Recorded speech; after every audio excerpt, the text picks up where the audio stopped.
This video contains audio content only. There are no visual elements or images accompanying the audio. If you're expecting to see video footage, please note that this is an intentional audio-only presentation. We recommend listening to this content rather than watching the screen. Thank you for your understanding and enjoy the audio. Hello and welcome to our channel, where we dive deep into fascinating cultural practices and explore the human experience through a humanities lens. Today, we're tackling a provocative and often misunderstood topic: the practice of Mut'ah, or temporary marriage in Islam. This ancient custom, still practiced in some communities today, sits at the intersection of religion, sexuality, gender dynamics, and cultural traditions. As we explore Mut'ah, we'll uncover its historical origins, examine how it's practiced in modern times, and grapple with the fierce debates surrounding its ethics and societal impact. We'll look at how this practice challenges Western notions of marriage, while also exploring criticisms that it exploits women and enables prostitution under a religious guise. This is a complex and sensitive topic, so we'll aim to present multiple perspectives and let you, the viewer, draw your own conclusions. Our goal is to foster greater cross-cultural understanding, not to pass judgment. So settle in and prepare to have your assumptions challenged as we embark on this journey into the world of temporary marriage in Islam. 1. The origins and religious basis of Mut'ah. Let's start by exploring the origins and religious justification for Mut'ah in Islam. Mut'ah literally means pleasure in Arabic, and refers to a form of temporary marriage contract permitted in Shia Islam. The practice dates back to pre-Islamic Arabia, where it was common for men to enter into short-term marriages while traveling or engaged in long wars away from home. When Islam emerged in the 7th century, the practice initially continued. Supporters of Mut'ah point to verse 424 in the Quran as sanctioning the practice. And, also prohibited to you are all married women except those your right hands possess. This is the decree of Allah upon you, and lawful to you are all others beyond these, provided that you seek them in marriage, with gifts from your property, desiring chastity, not unlawful sexual intercourse. So for whatever you enjoy of marriage from them, give them their due compensation as an obligation. And there is no blame upon you for what you mutually agree to beyond the obligation. Indeed, Allah is ever knowing and wise. Shia scholars interpret the phrase, so for whatever you enjoy of marriage from them, give them their due compensation, as referring to temporary marriage. They argue that the verse allows Muslims to enter into marriages for a fixed period of time in exchange for a set amount of compensation or dowry given to the woman. However, Sunni Muslims largely reject this interpretation. They contend that Mut'ah was only permitted temporarily in the early days of Islam, during times of war, but was later permanently banned by the Prophet Muhammad. Sunnis point to hadiths, sayings attributed to Muhammad, that explicitly forbid the practice. For example, one hadith states, "O people, I had permitted you to contract temporary marriage with women, but Allah has forbidden it now until the day of resurrection." This disagreement over Mut'ah represents one of the key theological divides between Sunni and Shia Islam. For Shias, Mut'ah remains a valid form of marriage to this day. They argue that it was wrongfully banned by the second Caliph Umar, not by Muhammad himself. Shia scholars contend that Mut'ah serves an important social function by providing a halal, permissible, outlet for sexual needs, particularly for those who are not in a position for permanent marriage. To understand how Mut'ah works in practice, let's look at the key elements of a temporary marriage contract. The man and woman must mutually consent to the marriage. They agree on a fixed time period for the marriage, which can range from 1 hour to 99 years. The man gives an agreed-upon dowry, mahr, to the woman. They recite a verbal formula to enact the marriage. No witnesses are required, unlike in permanent Islamic marriages. The marriage automatically dissolves when the time period ends, with no need for a divorce. The woman must observe a waiting period, iddah, of 2 menstrual cycles before remarrying. Any children born from the union are considered legitimate. Proponents argue that Mut'ah provides a flexible option that meets sexual and emotional needs while still operating within an Islamic framework of marriage. They contend it reduces temptation for zina, fornication, and allows young people to explore relationships before permanent marriage. Critics, however, argue that Mut'ah is simply prostitution by another name. They contend it exploits women and goes against the spirit of Islamic teachings on family and marriage. This fundamental disagreement over the religious validity and ethics of temporary marriage continues to be fiercely debated among Islamic scholars and laypeople alike. 2. The modern practice of Mut'ah and its cultural context.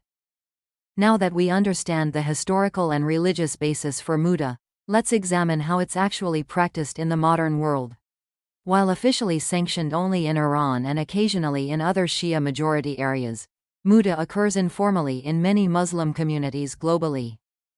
In Iran, Mut'ah is fully legal and even promoted by some religious authorities as a way to meet the sexual needs of youth and prevent fornication. Couples can register a temporary marriage at government offices or through a cleric. The practice is particularly common in religious cities like Qom and Mashhad. Iranian filmmaker Soudabeh Mortazi's documentary, In the Bazaar of Sexes, provides a fascinating glimpse into modern Mut'ah culture in Iran. She interviews young couples who view temporary marriage as a way to date and be intimate within religious bounds. For example, we meet Somaya and Amin, college students who contracted a one-month Mut'ah to get to know each other before deciding on permanent marriage. The film also shows the darker side of Mut'ah's implementation. In tourist areas, some clerics act as brokers, arranging very short-term marriages between local women and visiting Arab men that amount to religiously sanctioned prostitution. Critics argue this creates a system ripe for exploitation. Outside of Iran, Mut'ah operates in a legal gray area in many countries. In Iraq, temporary marriage has surged since 2003, particularly in Shia areas. Some see it as a way to help widows and divorcees who struggle to remarry permanently. Others criticize it as a cover for sexual exploitation, especially of vulnerable women and girls. In Lebanon, Mut'ah is practiced discreetly among some Shia communities. Anthropologist Laura Deeb's research found that many Lebanese Shia view it as a solution for meeting sexual needs, particularly for youth not ready for permanent marriage. However, it remains taboo to discuss openly. Mut'ah has also emerged as a controversial practice among some Muslim communities in the West. In the UK, an undercover BBC investigation in 2019 found some Shia clerics willing to perform temporary marriages for teenage girls, raising concerns about sexual exploitation. Other British Muslims use Mut'ah as a way to date within religious bounds. Sarah, a 30-year-old pharmacist interviewed by the BBC, said she did a 6-month Mut'ah before permanently marrying her husband. It allowed us to meet without breaking the bounds of Sharia. We both wanted to date, to go out for dinner or go shopping and just get to know each other better before getting married, which we wouldn't have been able to do otherwise.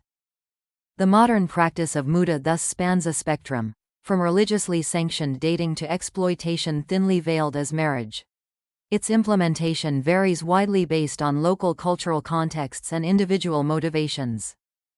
An eye-opening example comes from Indonesia, where a 2019 documentary exposed a booming sex tourism industry in the Puncak region centered around very short-term Mut'ah marriages. Arab tourists would contract marriages lasting just a few days or even hours with local women, orchestrated by a network of brokers and clerics. One young woman interviewed, using the pseudonym Rita, said she had entered 7 temporary marriages out of economic desperation after being displaced by conflict. She described feeling shame but saw no other way to support her children. The documentary sparked national debate in Indonesia about the ethics of Mut'ah and its potential for abuse. These varied modern manifestations of Mut'ah reveal the complex interplay between religious edicts, cultural norms, economic factors, and human desires. They challenge us to grapple with difficult questions about the boundaries between dating, marriage, and sex work, and how religious frameworks adapt to contemporary realities. 3. The Feminist Debate: Empowerment versus Exploitation. Perhaps no aspect of Mut'ah is more fiercely debated than its impact on women. Defenders and critics paint starkly different pictures of whether the practice empowers or exploits women. Let's dive into the key arguments on both sides of this contentious feminist debate. Those who see Mut'ah as potentially empowering for women emphasize several points. First, they argue it gives women more control over their sexuality and relationships. Unlike in traditional patriarchal systems where women are expected to be virgins until permanent marriage, Mut'ah allows women to explore intimacy and companionship on their own terms. Proponents contend this is especially valuable for divorced or widowed women who may struggle to remarry permanently. Fatima, a 40-year-old divorcee in Iran interviewed for a research study, shared, "After my divorce, I still had sexual needs but didn't want to commit to another permanent marriage. Mut'ah lets me have relationships without judgment. I feel in control." Secondly, supporters argue that Mut'ah can provide economic empowerment. Women receive a negotiated dowry for each temporary marriage, which they keep even after it ends. For women in difficult financial situations, this can be a lifeline. Zara, a struggling single mother in Iraq, told a journalist, "I've done several Mut'ah marriages to make ends meet. It's not ideal, but it's better than begging on the street. At least this way I can feed my children with dignity." Lastly, some feminist scholars argue that Mut'ah challenges patriarchal notions of female sexuality and marital obligations. Unlike in permanent marriage, the woman in a Mut'ah has no duty to obey her husband or provide domestic services. The relationship is openly acknowledged as being for mutual pleasure and companionship. However, critics present a very different picture, seeing Mut'ah as inherently exploitative of women. Their key arguments include: first, that the power dynamics are intrinsically unequal. Men generally initiate Mut'ah and have the power to end it at will, while women are left vulnerable. Critics argue this creates a system where men can use women for sex without any long-term commitment or responsibility. Secondly, they contend that Mut'ah stigmatizes women and reduces their marriage prospects. In many Muslim societies, a woman who has done Mut'ah may be seen as impure and struggle to find a permanent marriage partner later. Men, on the other hand, face no such stigma. Mariam, an Iranian women's rights activist, told a researcher, "Mut'ah creates a two-tier system where men can test drive multiple women with no consequences, but a woman who does even one Mut'ah is deemed unmarriageable. It's deeply unfair." Critics also argue that Mut'ah enables the sexual exploitation of vulnerable women and girls. They point to cases of very young teens being pressured into temporary marriages, or destitute women feeling they have no choice but to repeatedly do Mut'ah to survive. A stark example comes from Iraq, where some reports indicate that girls as young as 9 have been pushed into Mut'ah marriages. In 2019, an Iraqi news outlet interviewed Marwa, who was first married at 13 to a 50-year-old man in a week-long Mut'ah arranged by her uncle. She said, "I didn't understand what was happening. I just knew I had to obey." Lastly, opponents argue that framing Mut'ah as empowering is disingenuous when the practice primarily serves male sexual desires. They contend it's a patriarchal tool that allows men to access sex easily while maintaining a veneer of religious piety. Renowned Iranian-American scholar Ziba Mir Hosseini summarizes this view. Mut'ah stems from a male-centered interpretation of sexuality that sees women as sexual objects for male gratification. Calling it empowering is simply false consciousness. This heated debate reveals the complexity of evaluating religious and cultural practices through a feminist lens. It challenges us to grapple with difficult questions. Can a practice rooted in patriarchal history be reclaimed as empowering? How do we balance respect for religious freedom with protection of vulnerable women? There are no easy answers, but engaging with these tensions is crucial for advancing gender equality in diverse cultural contexts. 4. Mut'ah in popular culture and media representations. As a practice that touches on sex, religion, and cultural taboos, Mut'ah has captured the imagination of artists, filmmakers, and writers. Let's explore how temporary marriage has been depicted in popular culture and media, both in the Muslim world and beyond. In Iran, where Mut'ah is openly practiced, it has been a recurring theme in cinema since the 1980s. Dariush Merjoui's acclaimed 1993 film, Sarah, tells the story of a woman who agrees to a temporary marriage to help her infertile sister have a child through surrogacy. The film sparked controversy for its frank depiction of Mut'ah but was praised for exploring its complex emotional and ethical dimensions.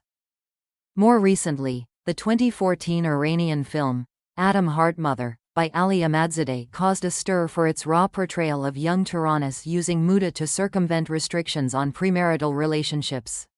The film was banned in Iran but screened to international acclaim, offering a window into how youth navigate sexuality within religious frameworks. Outside Iran, Mut'ah has featured in several Western TV shows and films, often exoticized as a titillating loophole in Islamic sexual ethics. The practice was a plot point in Homeland's third season, with CIA agent Carrie Mathison using it to gain intelligence. Critics argued this portrayal played into Orientalist tropes about Muslim sexuality. In literature, temporary marriage has inspired both serious explorations and more sensationalist takes. Acclaimed Iranian-American author Parochista Kakpour's novel, Sons and Other Flammable Objects, uses Mut'ah as a lens to explore Iranian-American identity and generational divides. On the other end of the spectrum, some Western romance novels have fetishized Mut'ah as a vehicle for steamy, sheikh romance plotlines. Books with titles like The Sheikh's Temporary Wife play on Orientalist fantasies while glossing over the complex realities of the practice. Mut'ah has also been the subject of several documentaries aiming to shed light on its modern manifestations. Besides the Iranian and Indonesian films mentioned earlier, the BBC's Married for a Minute offered a nuanced look at temporary marriage among British Muslims. These works have brought wider attention to a practice often shrouded in secrecy. In the world of music, some Arab rap and hip-hop artists have referenced Mut'ah in lyrics criticizing religious hypocrisy.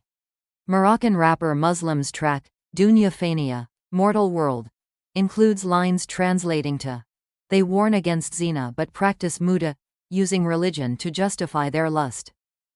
Meanwhile, conservative religious media in the Sunni world often depict Mut'ah as a deviant Shia practice, using it as a wedge issue to stoke sectarian tensions.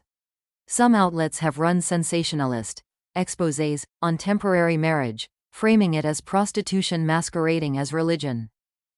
These varied cultural depictions of Mut'ah reveal how the practice touches on universal themes of love, desire, hypocrisy, and the struggle to balance religious values with human needs.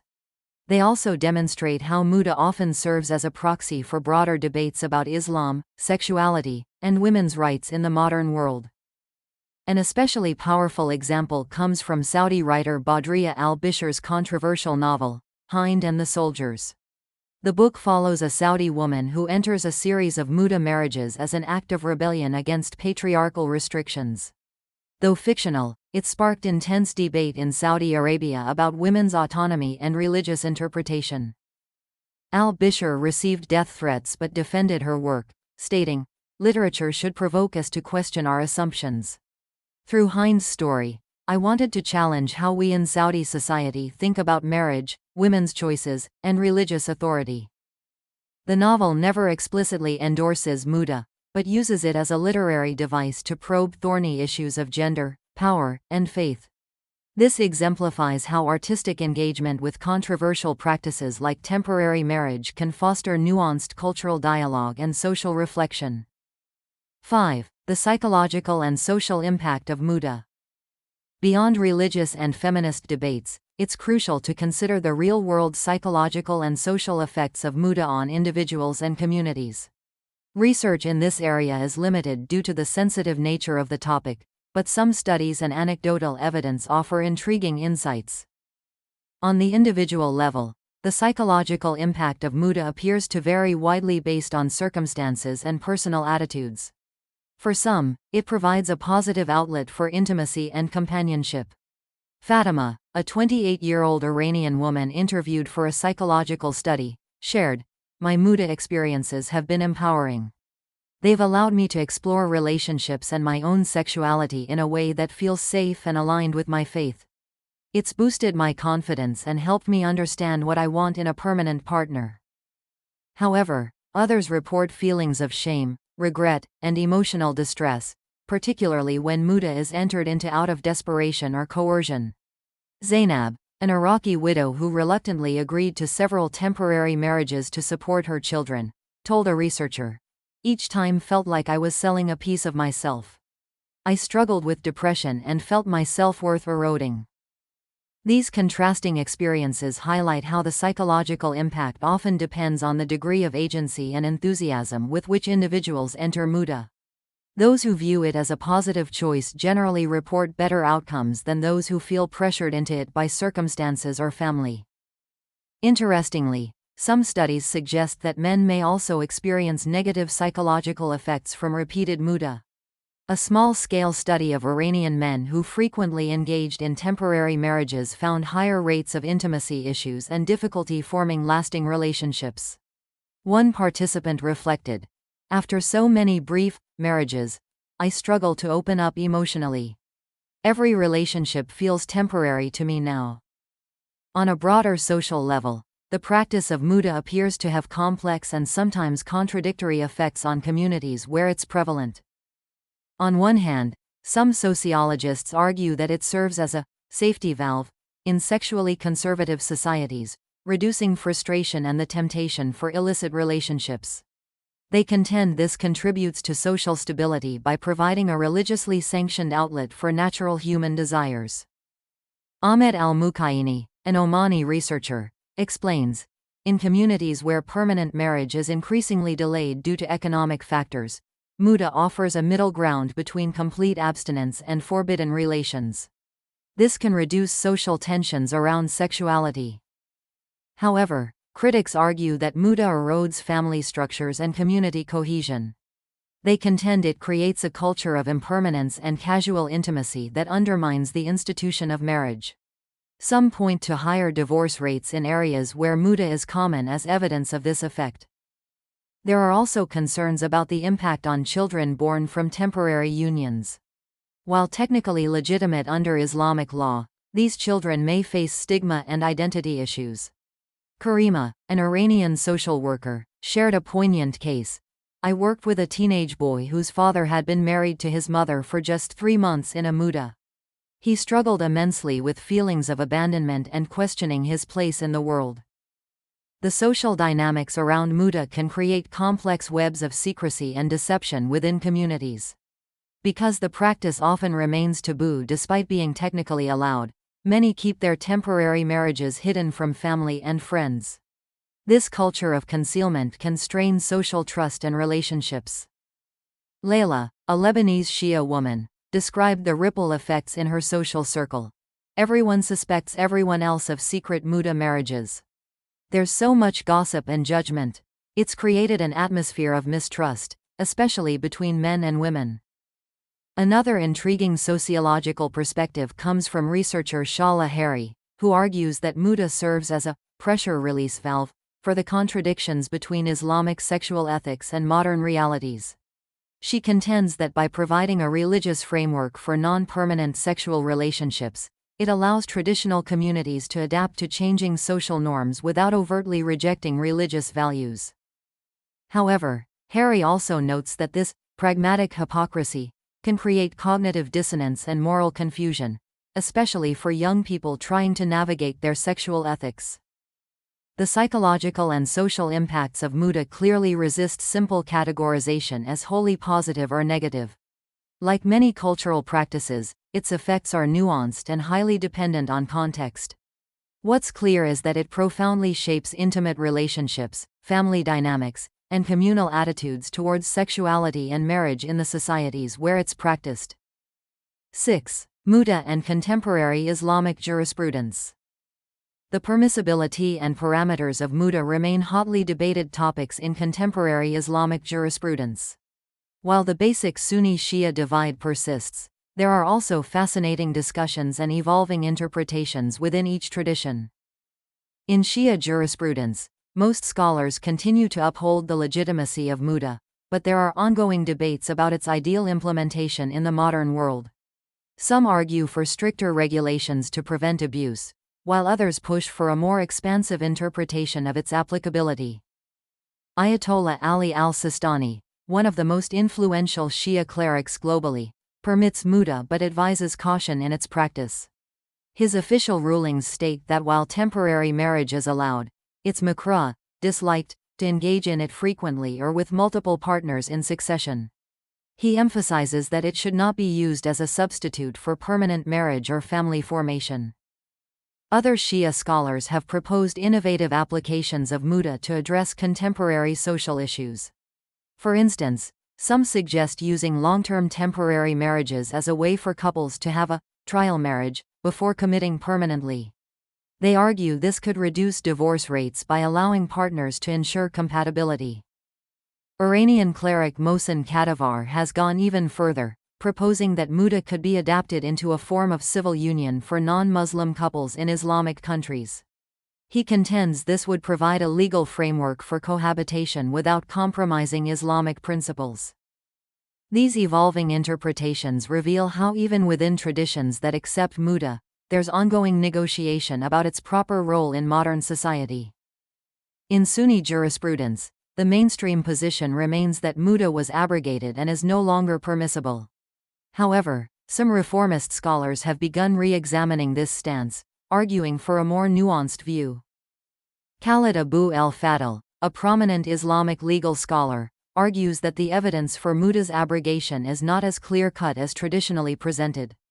While he doesn't endorse the practice, he contends that honest scholarly engagement requires acknowledging the complexity of the textual evidence. Other Sunni thinkers have drawn parallels between Mut'ah and other forms of non-permanent marriage that exist in Sunni fiqh, such as mishar and urfi marriages. They argue that the underlying principles are not so different, and that a more flexible understanding of marital arrangements may be necessary in the modern world. An interesting case study in evolving jurisprudence comes from Kuwait. In 2014, a group of Sunni parliamentarians proposed legalizing a form of temporary marriage similar to Mut'ah, arguing it would reduce moral corruption among youth.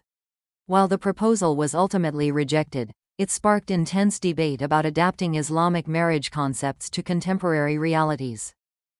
These discussions in both Sunni and Shia jurisprudence highlight how classical Islamic concepts like Mut'ah are being re-examined and reinterpreted in light of modern circumstances. They reveal the dynamism of Islamic legal thought and its ongoing dialogue with societal changes. A particularly thought-provoking perspective comes from Dr. Amina Wadid, a progressive Islamic scholar who argues for a radical reinterpretation of Mut'ah. She contends that the spirit of the practice, allowing consensual intimate relationships outside permanent marriage, could be adapted into an Islamic framework for ethical non-monogamy or polyamory. Wadid explains, if we look at the underlying principles of Mut'ah, consent, clear agreements, financial protection for women, we can imagine applying these to create more flexible relationship models that still uphold Islamic ethics of mutual respect and responsibility. While Wadid's view remains very much a minority position, it exemplifies how engagement with traditional concepts like Mut'ah can spark innovative thinking about Islamic sexual ethics in the 21st century. 7. Global controversies and legal challenges surrounding Mut'ah. As Mut'ah has gained more visibility globally, it has sparked legal controversies and policy debates in various countries. These challenges highlight the complex intersections of religious freedom, women's rights, and secular law. In the UK, Mut'ah has come under scrutiny from both legal and child protection perspectives. A 2013 investigation by the Sunday Times found some Shia clerics willing to perform temporary marriages for underage girls, leading to calls for criminal investigations. In response, some British Muslims have advocated for formal recognition of Mut'ah under UK law, arguing it would allow for better regulation and protection of women's rights. However, critics contend this would amount to legalizing religiously sanctioned prostitution. The debate came to a head in 2014 when a British court ruled on the validity of a Mut'ah marriage in an inheritance dispute. The judge ultimately decided not to recognize the union under UK law, setting a precedent that has been hotly debated in legal circles. Similar controversies have emerged in other Western countries with significant Muslim populations. In Australia, a 2018 report by the ABC exposed a thriving marketplace for temporary marriages, some involving exploitation of vulnerable women. This led to calls for greater government oversight of religious marriages. In North America, Mut'ah has intersected with immigration issues. There have been cases of individuals attempting to use temporary Islamic marriages as a basis for spousal visa applications. This has prompted debates about how secular immigration systems should handle religious marriage concepts that don't align with Western legal norms. A particularly complex case emerged in Canada in 2017. A Shia woman sought to sponsor her Mut'ah husband for immigration, arguing that refusing to recognize their union violated her religious freedom. The case highlighted the challenges of balancing multicultural accommodation with concerns about potential immigration fraud. In Muslim-majority countries, legal approaches to Mut'ah vary widely. Iran remains the only country where it's fully legalized and regulated by the state. This has led to unique legal questions, such as how to handle property disputes or inheritance claims arising from temporary marriages. Iraq has seen fierce debates about the legal status of Mut'ah since 2003. Some Shia political parties have pushed for its formal recognition, while others argue this would undermine women's rights. The lack of clear legal standing has created issues around the status of children born from Mut'ah unions. An illuminating example comes from Lebanon, where the multi-confessional legal system has grappled with how to handle Mut'ah. In 2018, a civil court was faced with a custody dispute involving a child born from a temporary marriage between a Shia couple. The judge ultimately decided to recognize the Mut'ah as a form of customary marriage, setting a controversial precedent. In Malaysia, a country with a Muslim majority but a secular legal system, there have been heated debates about cracking down on Mut'ah tourism. Reports of Arab men coming to Malaysia to contract very short-term marriages with local women have led to calls for stricter enforcement of existing marriage laws. These global legal challenges surrounding Mut'ah reveal the difficulties of reconciling diverse religious practices with secular legal systems and international human rights norms.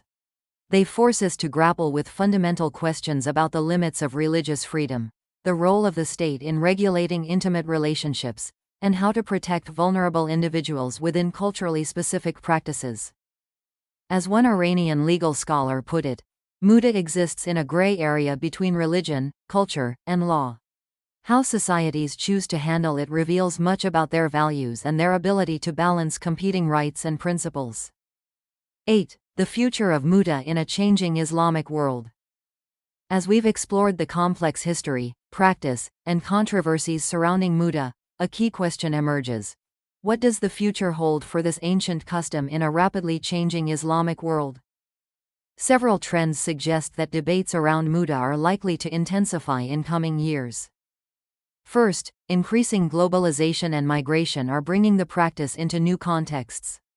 As Shia Muslims establish communities in the West and other parts of the Islamic world, discussions about Mut'ah are emerging in societies where it was previously unknown.